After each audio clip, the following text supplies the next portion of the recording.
Maka pertanyaan akhirat ada satu, ilmumu kau amalkan untuk apa?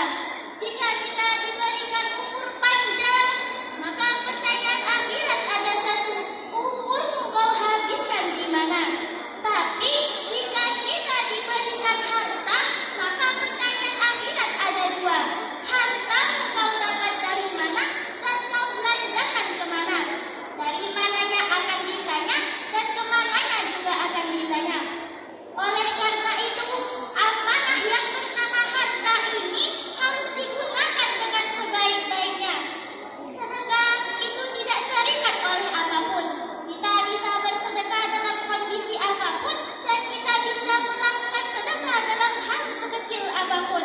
Sampai-sampai Rasulullah SAW mengajarkan tabassumuka fi wajhi akhika laka shadaqah. Senyumanmu terhadap temanmu ialah sedekah. Jadi jika kita ingin bersedekah, kita harus menggunakan uang. Dengan ilmu kita bisa bersedekah, dengan tenaga kita bisa bersedekah, dengan pikiran kita bisa bersedekah. Bahkan senyumanmu terhadap temanmu ialah sedekah. Jadi jika kita ingin bersedekah dengan uang tapi memang belum mempunyai uang, maka rupanya ada senyumnya, tapi itu asal pada tempatnya. Jangan sampai lagi jalan ketemu tiang listrik senyum-senyum, jalan sendiri-sendiri senyum-senyum. Tentu itu tidak pada tempatnya dan sangatlah tidak wajar. Bahkan kita yakin orang yang memperbuat seperti tadi bakalan dicap sebagai orang gila. Sedekah yang dicintai Allah Subhanahu wa Ta'ala ialah sedekah yang disembunyikan. Tangan kiri saja tidak tahu apa yang diberikan oleh tangan kanan. Sedekah yang kita lakukan dengan ikhlas akan menjadi pembenaran kita di surga. Berbeda jika kita bersedekah dengan sumber ria, itu bisa memakan amalan kita sendiri. Ria merupakan menyebut-nyebut kebaikan yang kita lakukan. Contohnya, orang yang sering menepuk dada, sedikit-sedikit, bawa karena saya tuh akan jadi tuh bawa karena saya bantu tuh akan selesai tuh.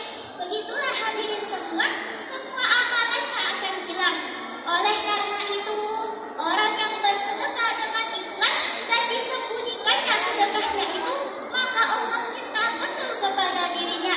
Sampai-sampai Rasulullah SAW memberi jaminan, inna shadaqah al-maril muslimin. Sedekah itu bisa memanjangkan umur dan menyelamatkan kita dari mati secara su'ul khatimah. Jadi bagi kita semua yang di sini kepingin umur panjang, maka perbanyak aja sedekahnya.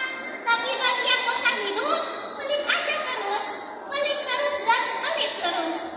Jadi sifat pelit ini sangatlah buruk. Coba bila tanya, hadirin, senang teman dermawan atau pelit? Dermawan. Senang tetangga dermawan atau pelit? Dermawan. Dermawan. Bila yakin kita semua suka sama orang dermawan.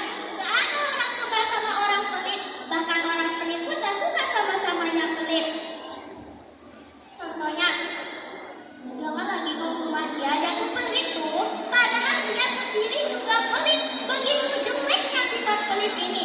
Demi Allah, gak ada orang bangkrut gara-gara bersedekah. Pernah gak hadirin dengar, mas, dulu orang di ujung sana, dulu tuh kayak betul tuh, tapi karena jarang bersedekah, bangkrut jadinya.